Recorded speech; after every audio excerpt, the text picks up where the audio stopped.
अंतिम चरण के मतदान के लिए चुनाव प्रचार भी अपने अंतिम चरण में है। पूर्वांचल में बीजेपी की प्रतिष्ठा दांव पर है, साख दांव पर है कई मायनों में। समाजवादी पार्टी चाहती है कि अधिकतर सीटें यहां से वो झटक ले और बीजेपी ने अपनी पूरी ताकत लगाई है कि यहां अगर सफलता उसे मिल गई तो अंत भला तो सब भला, क्योंकि पूर्वांचल से ही मुख्यमंत्री हैं, बनारस यानी पूर्वांचल से ही सांसद प्रधानमंत्री नरेंद्र मोदी हैं। लिहाजा बीजेपी नहीं चाहती कि इस बार के चुनाव में यहाँ उसे कोई चूक हो, गलती हो, ताकि सरकार बनाने में कोई मुश्किल आए और विपक्ष को बोलने का मौका मिले।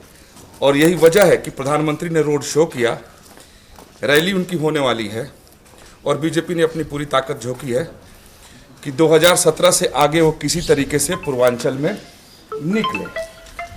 एक बैठक है, तमाम बुजुर्ग नौजवान यहाँ मौजूद हैं। एक गाजीपुर सदर विधानसभा का बबेड़ी गांव है और यहाँ लोगों से बात करेंगे और उनके मिजाज को जानने की कोशिश करेंगे, टटोलने की कोशिश करेंगे कि आखिर यहाँ का चुनावी मुद्दा क्या है, इस बार यहाँ के लोग क्या सोच रहे हैं, क्योंकि पूरा चुनाव ही जातिगत समीकरण पर दिखाई दे रहा है। और यही वजह है कि लगभग सभी सीटों पर सपा के साथ बीजेपी की सीधी टक्कर दिखाई दे रही है और कुछ ऐसी सीट है जहां त्रिकोणीय मुकाबला है, यानी बीएसपी ने भी अपनी ताकत पूरी झोंक दी है। कुछ लोग यहाँ मौजूद हैं। शुरुआत हम इधर से ही करते हैं बात करने का। आपका शुभ नाम पहले बताएं। साहब ये बताएं कि इस बार आपकी इस गाजीपुर सदर, पिछली बार ही बीजेपी के पास ये सीट थी, क्या इस बार बीजेपी अपनी सीट बचा लेगी? यहाँ अच्छी पोजीशन है भाजपा की और यहाँ पर काम भी काफ़ी हुआ है, विकास का, सड़क का, बिजली का, पानी का, जितनी भी मतलब सुविधाएं हैं काफ़ी मिली है। अच्छा, अगर चुनावी मुद्दे की बात की जाए तो आपने बहुत बार वोट डाले होंगे इसके पहले भी। इस बार आपके लिए चुनावी मुद्दा क्या है, क्या सोचकर आप वोट डालेंगे? हम लोगों का तो मुख्य चुनावी मुद्दा विकास है कि हमारे क्षेत्र का विकास हो। तो क्या 5 साल में विकास इधर हुआ है? हाँ, बहुत काफ़ी विकास हुआ। यहाँ सड़कों का विकास हुआ, बिजली 18-20 घंटे बिजली मिल रही है और भी काम काफ़ी हो रहे हैं विकास।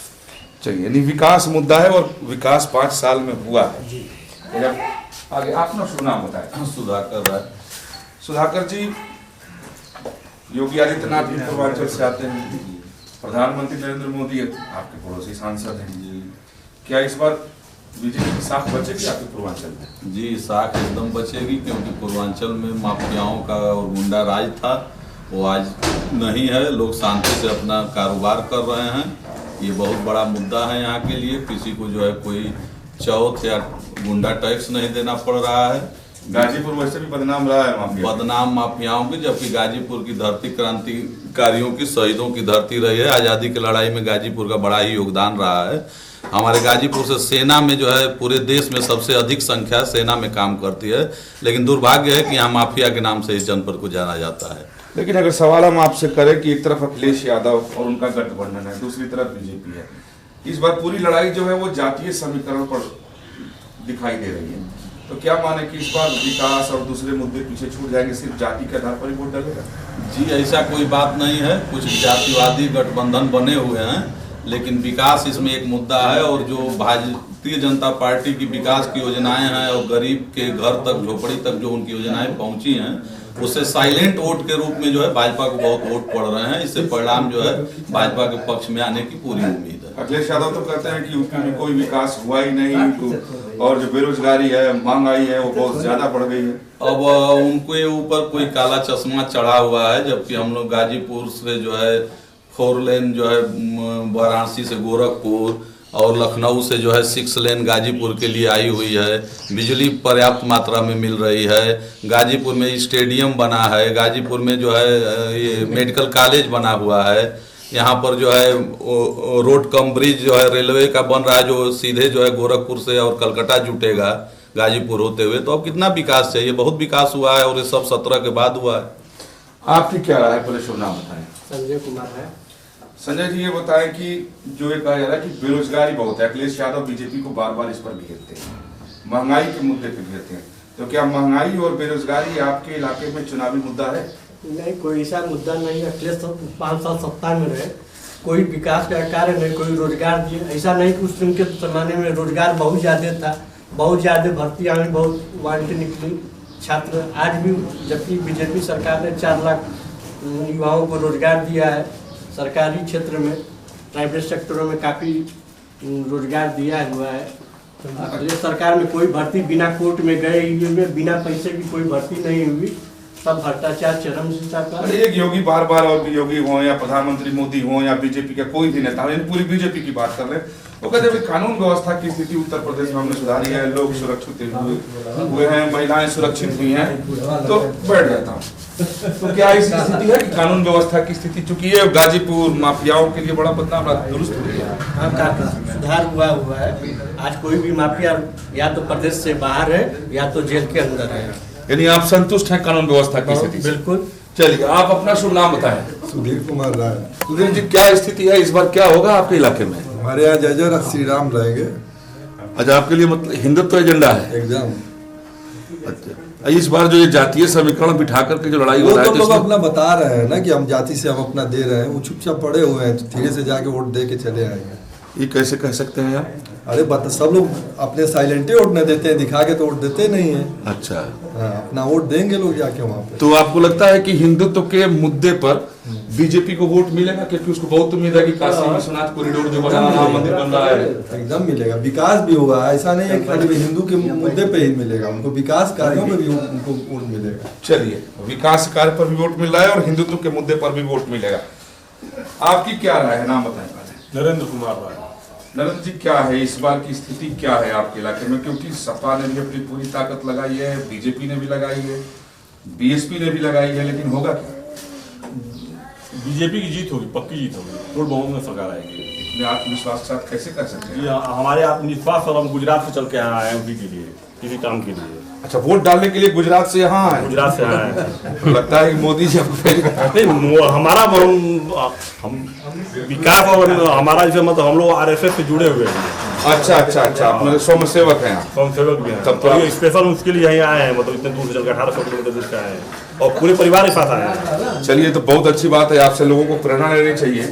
जो लोग घर में ही बैठे रह जाते हैं और वोट नहीं डालते हैं, तो इसका मतलब ये है कि जो योगी आदित्यनाथ और बीजेपी कह रही है कि उन्होंने विकास कराया, सुशासन दिया, महिलाएं और लड़कियां सुरक्षित हुई, ये सब आपके नजर में ठीक है? एकदम बढ़िया है, इससे बढ़िया सुशासन तो किसी सरकार में नहीं हुई। अच्छा, आदमी सब निर्भर हो रह रहे हैं, कोई मतलब तकलीफ नहीं है। पहले तो यहाँ जो सफाई सरकार जैसी आएगी, लाठी चमकने लगती है यहाँ पर फटाफट। अच्छा, लाठी चमकने लगती है? लाठी चमकने लगते हैं। चलिए, ये एक मसला है, क्योंकि जिस तरीके से बिहार में गुंडाराज का खौफ आज भी खत्म नहीं हुआ है, उसी तरीके से उत्तर प्रदेश में भी तमाम जगहों, मेरा अपना व्यक्तिगत अनुभव है कि लोग कानून व्यवस्था के मुद्दे पर जरूर बात करते हैं और ये बात जरूर कहते हैं कि पिछले 5 साल में उन्हें अपराध और अपराधियों से मुक्ति मिली है। आपकी क्या, भी युवाओं से भी बात करेंगे, युवा बहुत देर से बैठे हुए हैं, युवाओं की भी बारी आएगी। ये बताइए कि बनारस के बिल्कुल पड़ोस में है, एक ऐतिहासिक काम हुआ है काशी विश्वनाथ कॉरिडोर का, राम मंदिर बन ही रहा है, तो क्या ये भी मुद्दा, हिंदुत्व का भी मुद्दा है आपके इलाके में?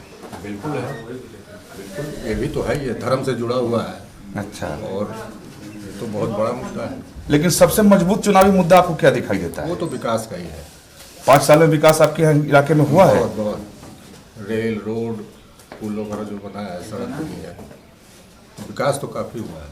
अच्छा, तो आपके लिए इस बार चुनावी मुद्दा विकास है? जी। ये जो अखिलेश यादव कह रहे हैं कि महंगाई बहुत बढ़ गई, बेरोजगारी तो बहुत बढ़ हमेशा गई, ही बढ़ी है, कम नहीं बढ़ी है महंगाई। महंगाई तो हर मतलब इसका तो बढ़ते जाना ही है, ये आएगा तो क्या सस्ता कर देंगे। अच्छा, तो एक सवाल और भी है कि ये बार बार एक मुद्दा उठता है आवारा पशुओं का, कि उससे बहुत ज्यादा बर्बादी है। क्या ये परेशानी आप लोगों के गांव में भी है? ये तो है थोड़ा सा, लेकिन इसके लिए गवर्नमेंट कुछ न कुछ कर रही है। अच्छा, यानी इससे लोगों में नाराजगी नहीं है? नहीं, बहुत ज्यादा नहीं है। अच्छा, इससे नाराजगी कम है। यहाँ आवारा पशुओं को लेकर के थोड़ी लोगों में नाराजगी कम है, बाकी अनुभव रहा है कि आवारा पशु के मुद्दे पर लोग बहुत ज्यादा नाराज हैं। आपके पास आते बहुत देर से हमारी बातों को आप सुन रहे हैं, चुनाव है, चुनाव की चर्चा चारपाई बहुत बढ़िया। मेरा सवाल आपसे ये है कि इस जो पूर्वांचल है, यहाँ एक बहुत पहले चलता था नारा कि बेटी और वोट जात होते थे, क्या ऐसी स्थिति आज भी? ऐसी स्थिति नहीं है। लगभग जो वर्तमान सरकार है, इसका लगभग हर वर्ग में मतलब उसमें पैठ हुई है, और खासतौर से पिछड़े वर्ग के लोग भी इस पार्टी को काफ़ी उत्साह से इसमें सहयोग कर रहे हैं। और जहाँ तक जातिगत समीकरण है तो वो तो कुछ हद तक है। अभी भी जो मानसिकता है कि अपनी जात के ही हिसाब से अपने पार्टी का कुछ आधार बन रहा है वो है, लेकिन काफ़ी हद तक जो इस पारंपरिक वोट थे भाजपा सरकार के, उसके अलावा हट के पिछड़े वर्ग के भी काफ़ी लोग इससे बहुत लोग जुड़े हैं। अच्छा, मेरा सवाल है कि क्या मुद्दा हावी है या जातिगत समीकरण हावी है इसमें? मुद्दा है, हम लोगों को देखने में ये लग रहा है कि जैसे जो इस 5 साल में सरकार का कार्यकाल रहा है इसमें एक भी दंगा नहीं हुआ। पूरे प्रदेश के अंदर एक भी दंगा नहीं। तो हम लोगों को आए दिन सुनने में आता था अगल बगल के जनपदों में मतलब ऐसे ऐसे दंगे होते थे कि लगता तो नहीं था कि सरकार भी है वर्तमान यहाँ गवर्नमेंट में। और बिजली की व्यवस्था जो हम लोग बचपन से देखते आ रहे थे, पहली बार इस गवर्नमेंट में उसकी तरफ से ये एक निश्चिंतता हुई कि बिजली की आपूर्ति अनवरत हो रही है। ये इस सरकार का दंगा रहित होना, बिजली अनवरत मिलना और भी सभी वर्ग के लिए काम हुआ। तो उससे कोई जाति और धर्म का ही कोई अपना वो। तो क्या आपको लगता है कि इस बार योगी की सरकार की वापसी में पूरा आपके पूर्वांचल और आपके इलाके का योगदान रहेगा? जी बिल्कुल रहेगा। इधर के लोगों में ये एक जो काम हुआ है और जो चीज़ें गलत होती थी नहीं हुआ है उसका प्रभाव है। यानी जो काम हुए हैं, सरकारी योजनाएं जो चली हैं, जो विकास कार्य हुआ है, उसका असर यहाँ पर है। हालांकि जातिगत